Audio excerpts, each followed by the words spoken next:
Hey everyone, Xant again. So, those who know me also know that I'm a colossal mecha fan, Gundam specifically. I used to watch Gundam on late night channels when I was younger, and have been avidly into the genre of giant fighting robots, with a side of space opera ever since. Laser beams and Atano circus shots are optional, but highly appreciated. So, why am I talking about it? Well, if you've read the title of the video, you might have an idea of the game that I have in mind. Gundam Battle, Gunpla Warfare, was released only a few days ago, and with little fanfare much to my disappointment. I was actually completely unaware that this game was even launching, which is a real shame, so I'm using this video to introduce it to everyone. Me, being a fan of Gundam, loved the concept of Gundam Breaker when I saw it, being able to make your own machine and customize the hell out of it. I just wasn't a fan of the Dynasty Warrior style combat. Never have been, unfortunately. This game brings the good stuff to mobile, letting you mix and match parts from way too many mobile suits spanning practically every sub-series in the franchise. Okay, slight exaggeration, but even now we have 23 Gundam series represented. I'd reckon even most of the eras are here, at least. If you grab the Asia region version of the game, it supports English, Korean, Chinese, and Japanese, all on the same server. There is also a Japanese version of the app for some reason as well. Anyways, let's get into the actual game itself. First thing you'll encounter is the main hub room. Now, let me tell you, this feels really nice to move around in. It's responsive, it looks nice, and it actually feels like a room you'd expect to have in the scenario of the story. Sometimes it's the little things that make the biggest impact. So let's explore from here. First, we'll take a look at the gacha, since that's what most people would want to know about. Oh, something I should point out, the gacha previews show gold 5-star gear, but the highest you can actually roll is purple 4-star.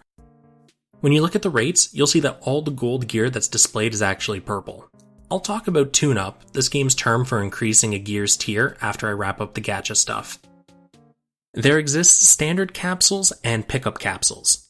Pickups can be considered the rate-up ones with new and or special items inside, while standard contains the normal pulls. Nothing too shocking for a gacha, really. In a normal single pull from the gacha, the rates are pretty much standard, if maybe high against competing mobile games. A 4-star piece of gear has a 5% chance, and those are kind of like the SSRs for this game, which is nice. But the big difference is in the 10 draws, when you're guaranteed an item from the prime pool. The prime pool is where the largest difference shows up. One item in your 10 roll is guaranteed to come from the prime pool, and the 4-star rates, the SSRs, skyrocket to 17%. I don't think I've ever seen numbers for SSRs go that high before, except on like paid gachas and things like that. Now, you might have noticed that there's also a pilot gacha. I'll explain why pilots are important later, but they are separate from the parts. Unfortunately, pilots do not have a prime pool system, so 5% rates it is. Okay, so now that the basics of the gacha are explained, time to talk about those tune-ups I mentioned. First off, whether pilot or part, the item's level cap is determined by the amount of stars it has.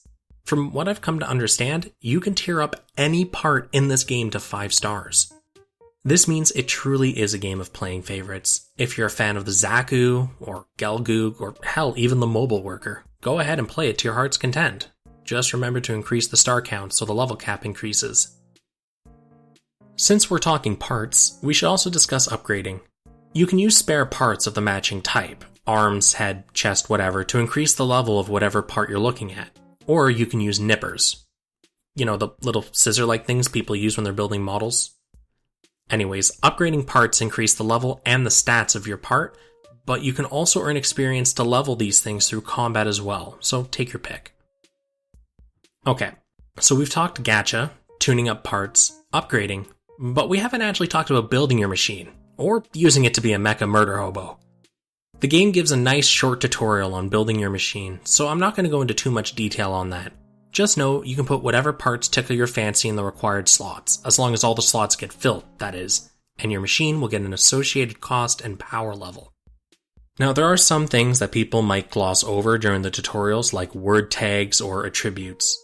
Pretty much, if you want to min-max, you match 5 word tags on parts to get a special ability, and you can have up to 3 of them active at the same time. You can see a preview of the word tag's abilities when you're looking at the parts themselves. Attributes are the letters in the top left corner of a piece of gear denoting power, speed, or technique, P, S, T respectively. Think of it kind of like a rock, paper, scissors system. Each are strong to one and weak to another.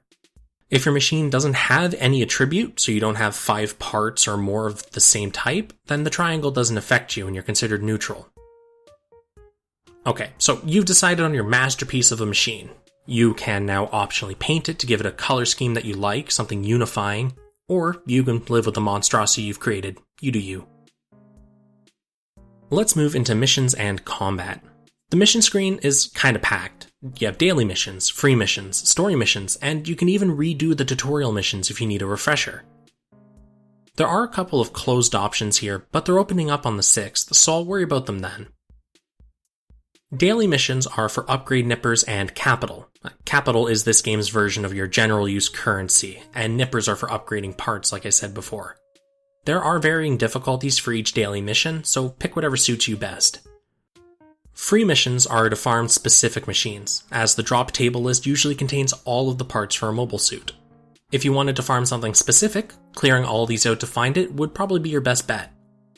You might have noticed the check marks next to these missions. Those are challenges. Clearing them rewards Haro chips, which is the gacha currency for Gunpla warfare. And finally, story missions. Straightforward, you clear them and progress the story. But be warned, you can't go back to do prior battles, but you are able to freely re-experience the story. Now, this game does have an auto mode for battles, so you can let an AI do the fighting for you. You might remember how I talked about pilots before, yeah? This is where they come into play. Pilots are what influence your machine's AI during auto, so making sure you pick the one that best suits your machine specs is important. For example, my 4-star Amuro here is mid-range. He sits not too far, but not too close from his target, and shoots at them. He'll also enter melee combat if the enemy strays too close. On the other hand, I originally used Hero as he was a pre-order bonus, so free 2-star unit, why not use it? He's long range, and he sat at a respectable distance and just fired his guns at the enemy. He always stayed away though, and practically never enter melee combat. So why is this important? Well, let's say you have a machine spec'd out to do long range damage, sniper rifle and all, but your pilot's a close range fighter. Or your machine is built for melee, but the pilot's long range. Picking a pilot to maximize the strengths of your suit is important, so it is something to keep in mind. Also, your AI gets proficiency for each battle it gets sortied in. I'm not exactly sure what this does, but if I were a gambling man, I'd wager it's like upgrading the difficulty of your AI from easy to hard, or something similar. Okay, so what about the battles themselves? Well, this part is why the game drains your battery and needs a decent device. It's full 3D, from the environments to the mobile suits to the projectiles. Rather nice 3D too, all things considered. The combat is highly reminiscent of older Gundam games, like Alliance vs. Zaft, Sans Vertical Thrust and Flight. Even some of the newer ones, like Full Boost, you might find some similarities with that. You'll still get your special moves like funnels and large laser beams, and those are tied to specific parts like Gundam Breaker. You might recall me saying a few videos ago how I dislike hectic action combat on mobile. There are always exceptions to this. One just so happens to be the combat engine that this game uses. Probably nostalgia. I will also mention the combat flows really nice. Though my device is a OnePlus 6, it's a relatively high-end phone, so I do have the specs to really let the game shine. Now, if you have any interest in this game, starting now during the launch promotion period, I'd recommend it. It's the just vast amount of Haro coins that the game gives you for starting.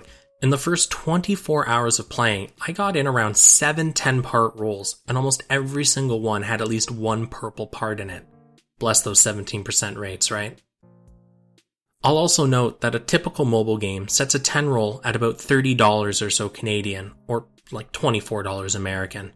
In Gunpla Warfare, you get 1,850 Haro chips. That's enough for a 10 roll with 350 left over for $19 Canadian, or $15 USD.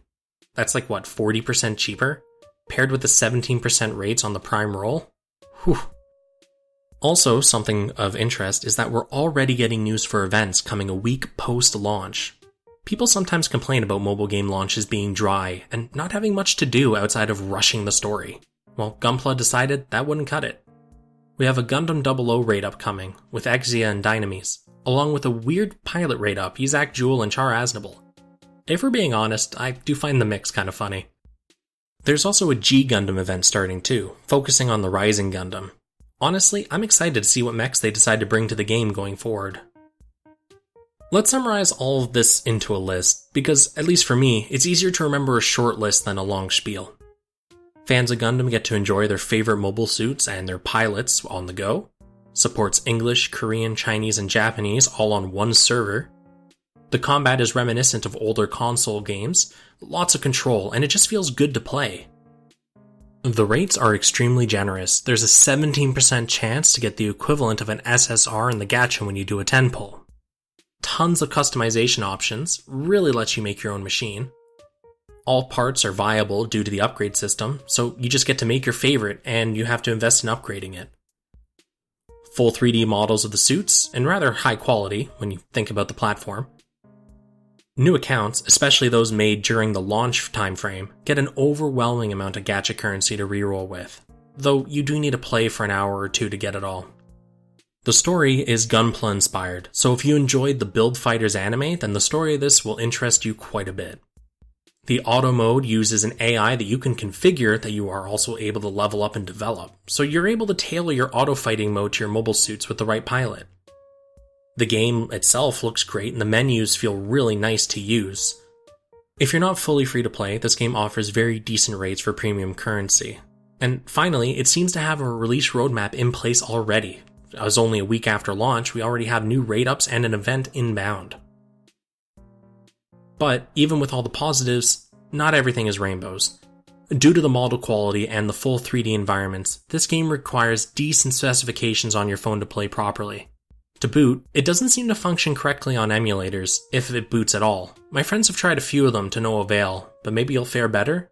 The devs have said that you require Android 6.0 at minimum to run, so maybe that was it? If you do play it on your phone, however, be warned it drained battery much faster than other games.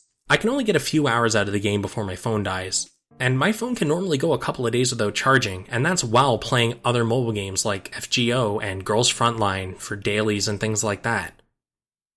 The game is also locked to portrait. It's a design choice, and they do make very good use of the screen real estate, but a landscape option would have been nice for a wider control window. Energy, or what you use to start missions and such, regenerates slowly for the amount you need to play.